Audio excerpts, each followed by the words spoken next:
Thank you for joining us. My name is Kevin Hicks. I'm the president of Stevenson School, and my guest is Dr. Susan Swick, the inaugural physician-in-chief at the Ohana Center for Child and Adolescent Behavioral Health. She's a nationally recognized expert on matters of adolescent development, well-being, and resilience.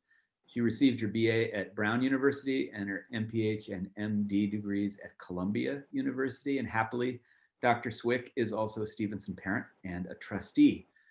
So, Dr. Swick, though Stevenson moved to remote instruction last March, our school's first communication about COVID-19 was sent in January. So it's been a long haul for all of us. And as we can see from the latest trends across the United States, it's hardly over yet. We moved to remote instruction in mid-March. We did a pretty good job last spring. I think we're doing an even better job this fall, but it's tough for parents and not easy for some kids. So I wanted to start in a place with a question that I think is on lots of parents' minds, especially for parents of our youngest students. What advice do you have for parents of young children who report that they themselves, the adults, are feeling isolated and anxious about the challenges of remote instruction? Well, thanks for having me, Kevin. I love having the chance to speak with and listen to you, and especially to have a chance to speak with our community of parents at Stevenson School. And I've been thinking about this topic a lot, and I would start by saying it's really critical for us as parents to remember that we are right now at the bottom of a learning curve, maybe in much the same way that we might have been. For some of us, this is like a distant memory, but that we might have been when we first brought our first child home, where it felt like the stakes were so high that we weren't sure what the optimal information source was, and at every moment we were learning. And I think if most of us could cast back and try to remember that moment, it was a moment, it was probably a series of weeks and even months that felt isolating, exhausting, high stakes, deeply insecure and anxiety provoking. So this moment may feel like it doesn't justify the same degree of anxiety. Parents may feel like, I should be able to handle this. I have my child and I am the expert on my child, and my child or children are at home and doing school. And I have a simple job to try and make this day go as smoothly as possible and to answer questions and put out fires. But in actuality, I would say it's a moment of isolation, high stakes, high anxiety, deep uncertainty, similar to the earliest moments of parenting. So all of that is to say, one, you're not alone. These are normal ways to feel. And feeling that way actually does not mean that something is profoundly wrong with the setup, although the setup is challenging. It means that we really are at the steep part of the learning curve right now. And I would remind parents that you have what your children need right now. Even if you do not have a PhD in applied math or physics or AP chemistry, even if it's difficult to help your child answer questions that are not in applied math, but are in simpler geometry. Singapore math. Speaking as a parent of 6th, 8th, 10th, and 12th grade, I'll say my 6th grader often challenges me the most. But that is not what matters. It matters, but what's critical right now is for parents to sort of slow down and honor the fact that we are all in this together. What your children need is not to have a PhD tutor in the house. They need to have their parent in the house, right? Someone who's available to help them when they get stressed, frustrated, overwhelmed, when they have practical questions. And again, you don't have to be a psychiatrist or a therapist to help them manage that. You simply have to be ready to let them teach you what they need. to remain calm. And I don't know if you can cast back and remember when you had a newborn. Remaining calm was sometimes challenging, but always necessary. Finding what it takes to stay calm so that you can listen and look. And with children now, it's much easier than when they were newborns because most of them can talk and they can tell us a little bit about what's going on and what they need. So to reassure parents that you are in good company, this is exactly how it should feel. And there are some hidden silver linings to this moment that I like to remind parents about, and that I am also learning about with my own children, which are that we have a kind of an amazing opportunity to be present for our children in a way that's pretty rare as they get to school age, where they get to encounter other adults, usually more than their parents. But to be managing a challenge of school and different classes with their teachers, but with their parents a little more available than usual, is actually a wonderful opportunity for children and parents both. And for parents to be able, when their children are frustrated, are upset, are lonely, are sad, or are simply bored, for parents to actually just be a detective with their child. Be curious about it. Find out what's going on. See if your child can tell you the story of what's going on. If your child's able to actually tell you how they're feeling, that's fantastic. But even if they can just sketch out the basics of the plot of what's going on, that's pretty great too. To listen, to be curious, when you feel ready to offer your sense of what's going on. You know, oh, sounds like that must be frustrating to have Zoom keep dropping out, or to feel like you don't have a chance to ask your teacher questions. Or it sounds like you feel lonely because you don't have a chance to sit with your friend at lunch and talk to them and find out what they're gonna wear for Halloween. Let your child try to walk you through what they're feeling, help offer them some language for what's going on, and honor it. One of the things we forget. That's the parent that I want to be. Me too. But right? That's the thing. Parenting But to Dr. Swick, this is my question. You know, for parents who I think are parents because of all the work, particularly that's been done with teachers and Molly in the lower and middle divisions, I think there's a keen understanding of what it means to bring under good circumstances, maybe ordinary circumstances, that kind of attention and energy and empathy to the experience of parenting. But it raises an obvious question, right? In tough times, it's hard for people to extend themselves in that way, to be patient and to be compassionate when their own wells are depleted, perhaps as depleted as they've ever been by not just the pandemic, but by all of the other things we know are on our minds over the course of the past, you know, or arguably at least a couple of years. Give me a sense of, I mean, speaking to me as a parent who's struggling to adhere to exactly that wise counsel, what do I need to do in order to bring that best self to those moments as often as I can? Well, I think it's not rocket science. It's simple, but not so easy.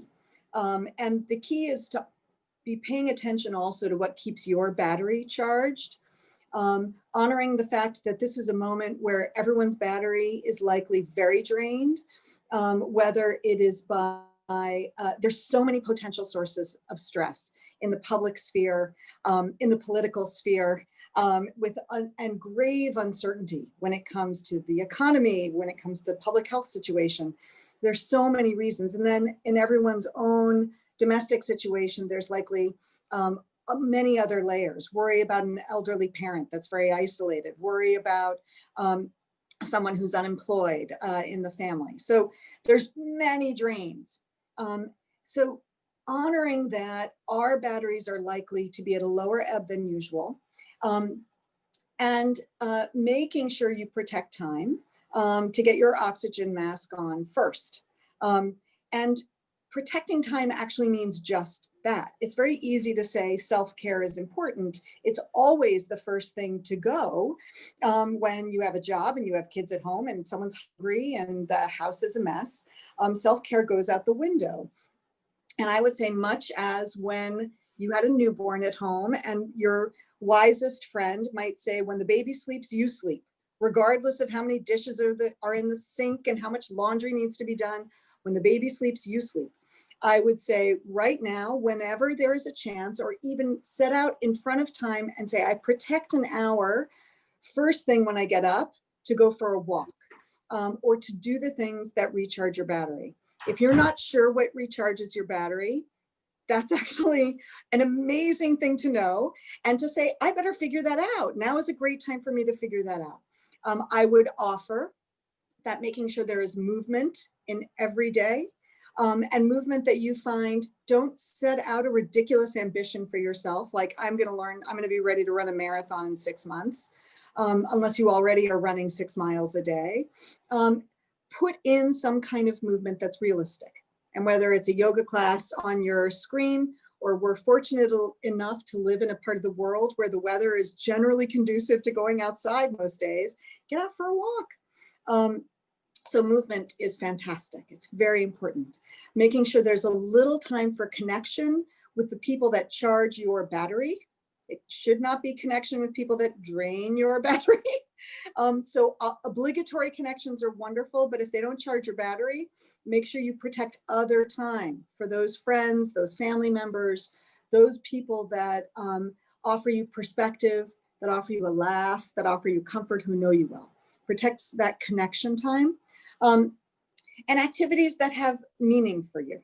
Whether it is connected to a church or a synagogue, whether it's connected to service of some other sort, whether it's a hobby that's always been interesting and meaningful, reading about things that you find very compelling and interesting that don't have to do with the challenges of the moment. Protect time for those things. Now, of course, this sounds like it could be a full-time job. It would be lovely if we all had such a full-time job. But when I say protect time, I simply mean set aside an hour a day. You could break it into parts. You can have a half hour in the morning and a half hour in the afternoon. Set that time aside and be religious about that time. That is sacred time. It's non-negotiable time. And take care of yourself.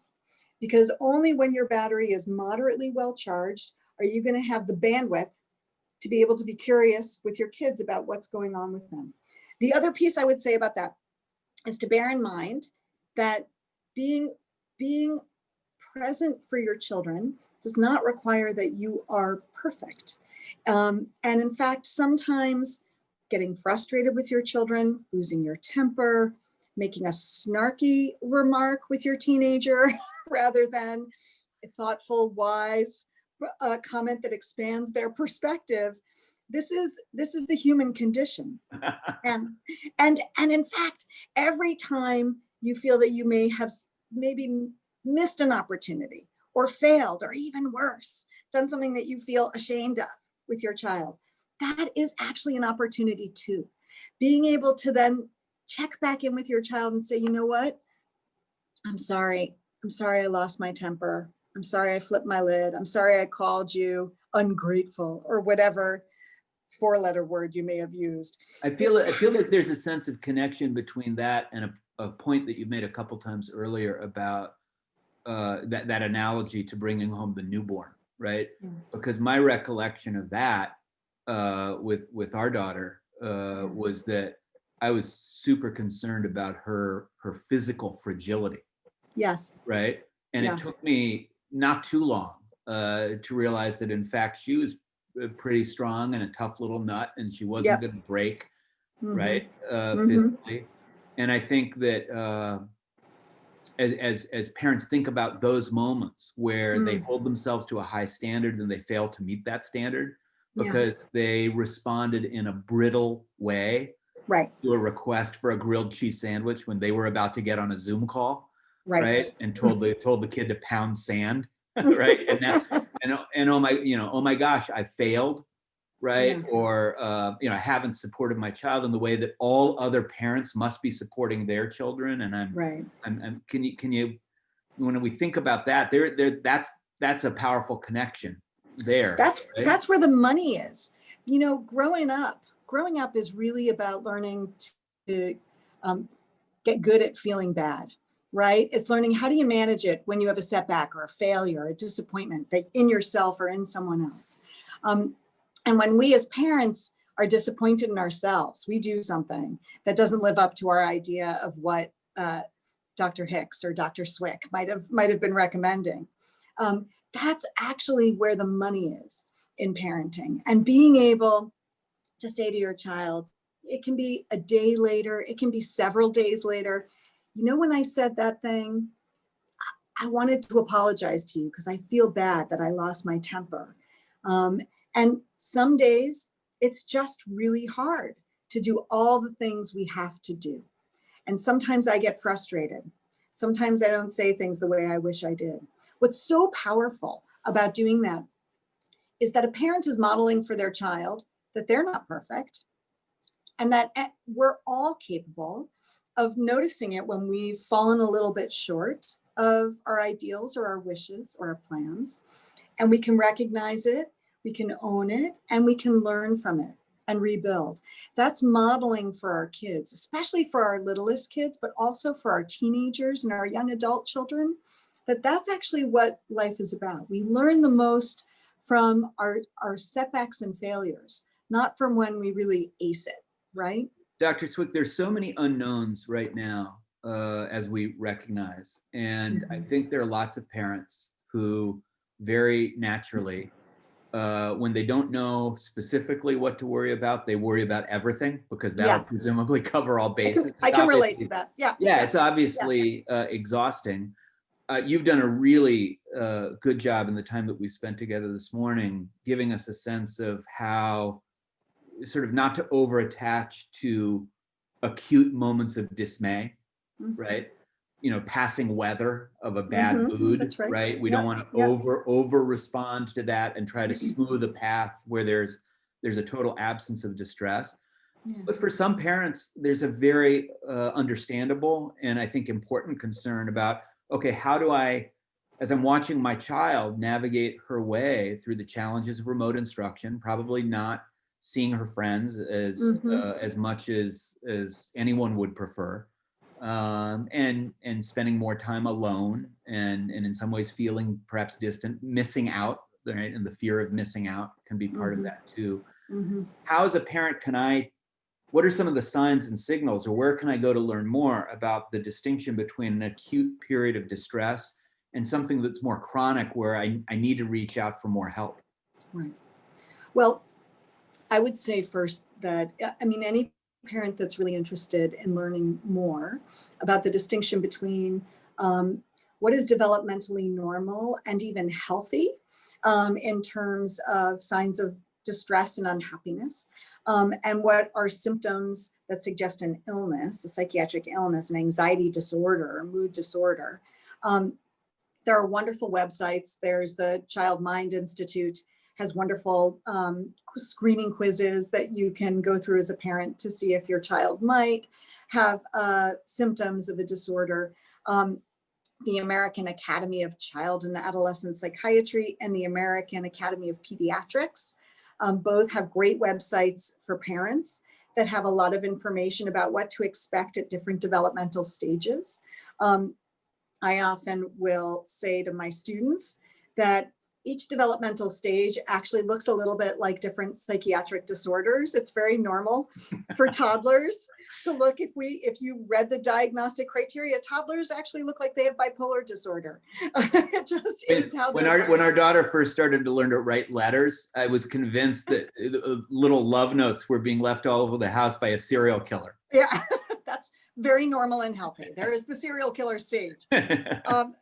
But I would say it's always good to leaven your knowledge of your own child with some knowledge of general development. But to remind parents also that you are the expert on your child. You've known your child the longest. You're the Library of Congress on your child. And you know if your child has always been on the shy side and struggled more with social connections than with mastering something cognitive, intellectual, or academic.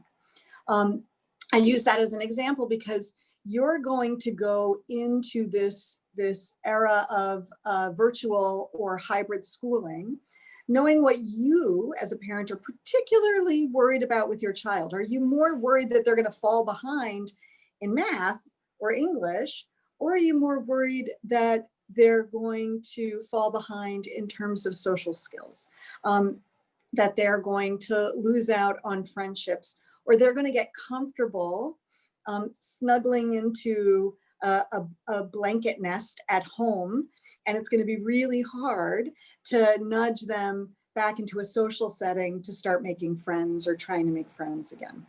That's just one possible example, but to trust your expertise of your child's particular strengths and vulnerabilities, and still pay attention to your child and what they say. Be curious with them. Trust the Library of Congress, but still ask your child whenever they're distressed, or at a quiet moment where they seem like they may be interested in chatting, maybe while you're fixing lunch and they're reading a graphic novel in the kitchen, to be a little curious about the best part of school. Is there anything they like about doing school this way? What do they miss the most? What do they notice? I feel like I know more about, my son is the only one, my youngest son is the only one doing virtual school up in the sort of dining room next to our kitchen. All my other kids are in their bedrooms. So I really hear what his school day is like before I go to work in the morning.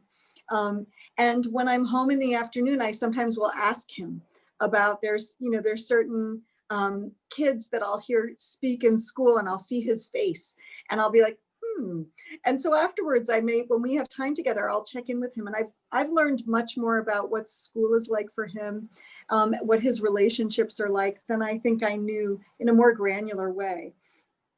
Just because I protect a little time to be curious about how it's going. That's a long-winded answer to your question. No, it's very helpful. I mean, it also strikes me that it's true, and we say this all the time, I think it's very important for anybody in schools to acknowledge, is that parents and guardians know their kids best, right? They know them in most cases right from the start of their lives. It's also the case that conversations, actual conversations with teachers and advisors and division heads in our case can be super helpful, because parents have, at the end of the day, a relatively small sample size. That's right? It's maybe an N of one or two or three, but to be able to situate what they're observing and seeing in the context of the greater whole, not just a class, but 10 years worth of working with kids, or 25 years of working with people this age, I think can sometimes be reassuring. Yeah, I think that's right. And I would say, in terms of being able to distinguish between a squall blowing through and true climate change. So whether a child may be just stressed or distressed, or if they may be showing the first signs of a disorder, I would say in some ways an actuarial perspective is helpful, approaching it a bit like an insurance adjuster and saying every single child, 100% of children are going to experience highs and lows. Depending on the age, they'll take different shapes. But at all ages, there are going to be moments of profound frustration, deep sadness, grief, incredible worry, incredible insecurity. Those things are supposed to be happening in childhood. And a relatively small number, at most 1 in 5 children will experience a psychiatric illness by the time they turn 18. So that's all told, right? So statistically speaking, your child is going through normal developmental ups and downs, and not a diagnosable, treatable disease. And what matters the most is that even children who are having symptoms of an illness will also have normal ups and downs and need support in developing the skills to start being able to manage, get their sea legs, right? To be able to manage the chop that's normal when you're a little bit more out at sea. So parents help kids get their sea legs by being around when a child is distressed. And it really sounds like you're supposed to have an answer or a solution for that child. You're not. The goal is to be curious, so that your child can tell you about what's going on or show you, but it's better if they can tell you, for you to stay calm enough to continue to be curious with them, to let them tell you the story, play you the movie, tears or raised voice and all. Your rules still count. They can't bite or kick or hit to tell you the story. That's not okay.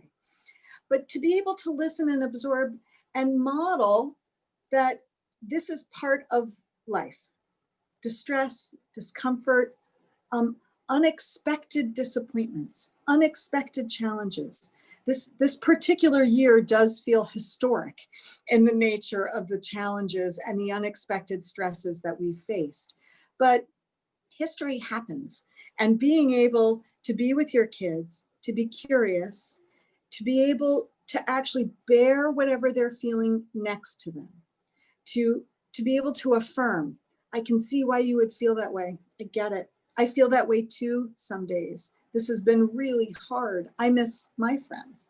I miss seeing grandma.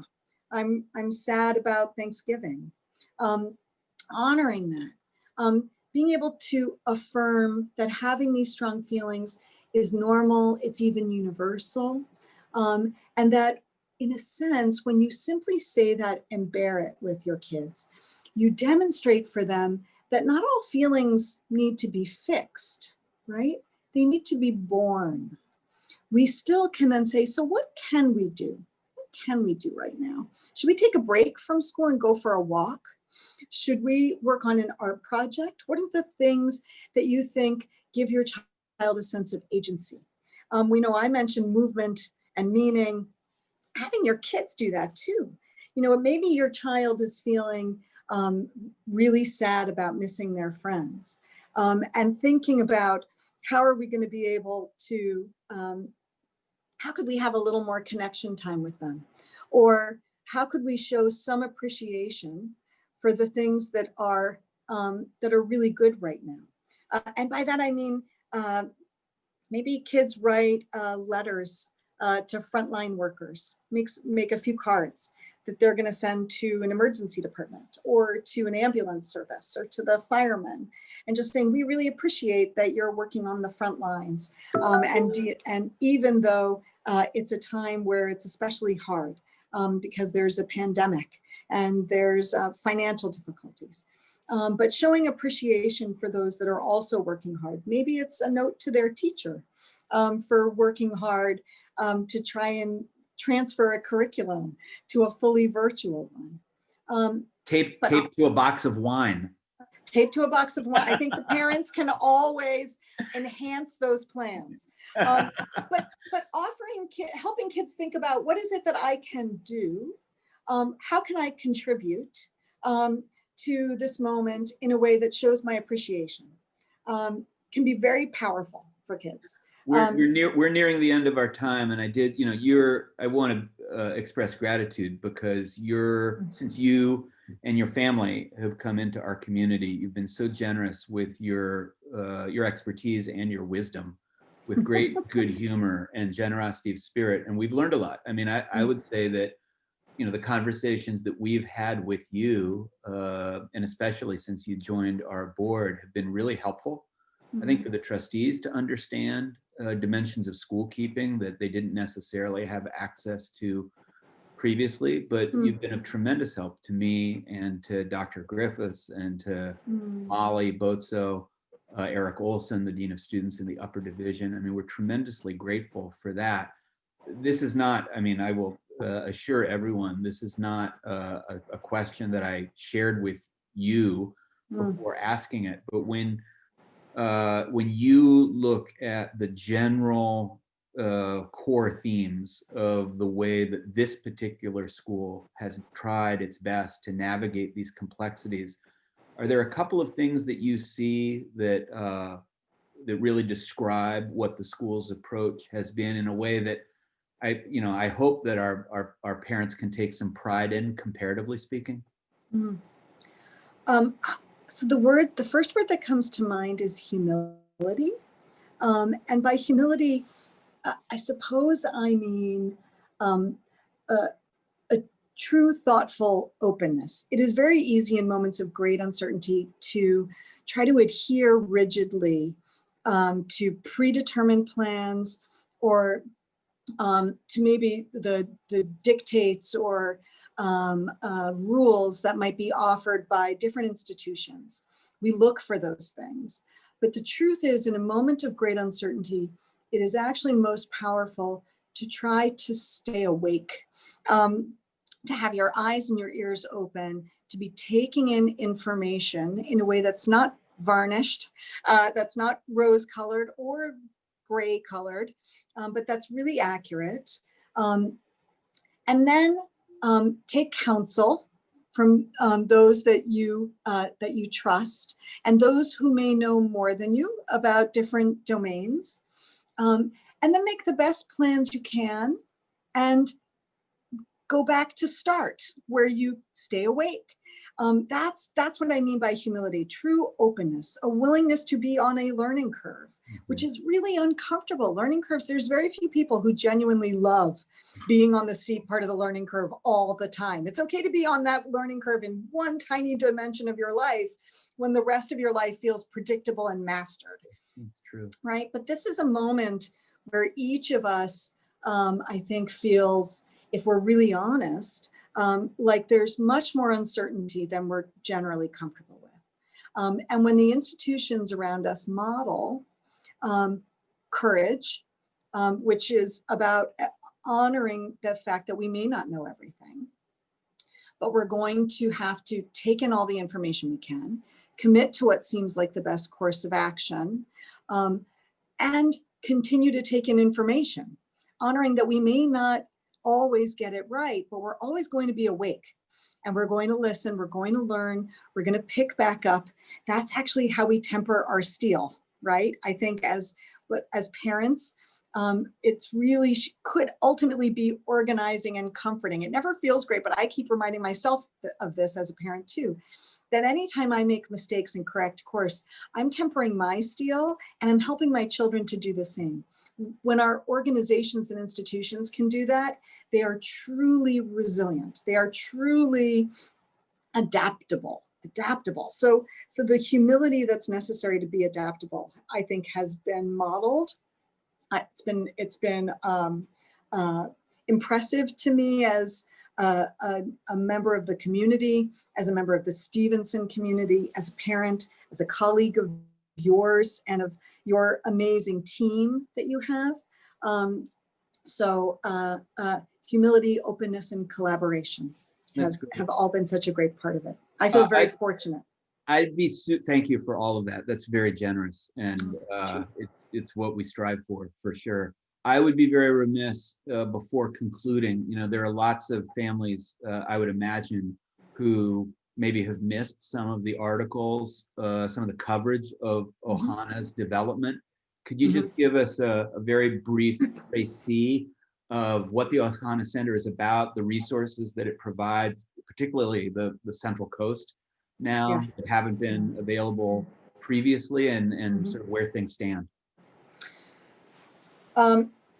So I was not expecting to talk about Ohana. I always like to talk about kids and parenting. So Ohana is, I feel like you don't get to say you're new or young anymore once I've been here about 2 years now. But Ohana still is in its infancy, I would say, at most. And Ohana will be a center that offers access, hopefully, to high quality evaluations and treatments for children, adolescents, and young adults who have mental health, have questions about their mental health, about their mental fitness. Psychiatric illnesses are common, and they are always treatable. And in youth, they're usually curable if you get access to the treatment that gives you the right diagnosis and evidence-based treatments. So we aim to be a center that will provide those diagnoses and treatments. But we also, what we aim to do is a little different in that our treatments will always include the whole family. We don't want to leave parents in the waiting room. And we believe that to really build mental health, mental fitness in our young people, we also want to offer education, support, and guidance to their parents and their families, as well as the institutions that surround them, around what are the critical ingredients and what are some practical strategies for building mental fitness, for building in that adaptability that we were talking about. Mental health is not just the absence of mental illness. So we aim to offer both diagnoses and treatment, as well as health building, fitness building, education and resources. To that end, we will have a lot of programming available at a center. We're going to be breaking ground on the physical center in later November. I think it's the 23rd of November. We already have a very small team, a team of about 10 clinicians, but plan on doubling in size over the next 6 months so that we can already begin to offer some access to treatment. And over the next 2 years, we will grow pretty dramatically. If you're interested in learning more about programs or accessing support or services yourselves, you can always check out our website for information, or you can call our main number, which is 831-OHANA-01. And if you're interested in resources for yourselves as parents, we on our website will have links to different video chats that I've given, as well as some writing that I've done. Well, so thank you. I mean, I will say we've posted some of those chats to our own school's website.